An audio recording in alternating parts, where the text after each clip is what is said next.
नफरत के दुनिया से चला निकल के, प्यार नाही बाटे दुनिया में आज कल के। छोटी छोटी बातें पर हो, छोटी छोटी बातें पर लोग मुहवा फुलावे, दिल में छुपल जहर समय समय पर दिखावे।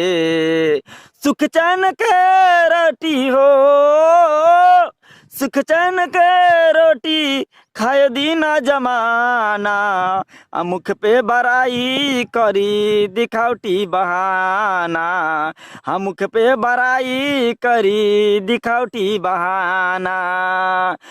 पीठ पीछे डाली सड़े यंत्र के दाना, मुख पे बड़ाई करी दिखावटी बहाना, हम मुख पे बड़ाई करी दिखावटी बहाना।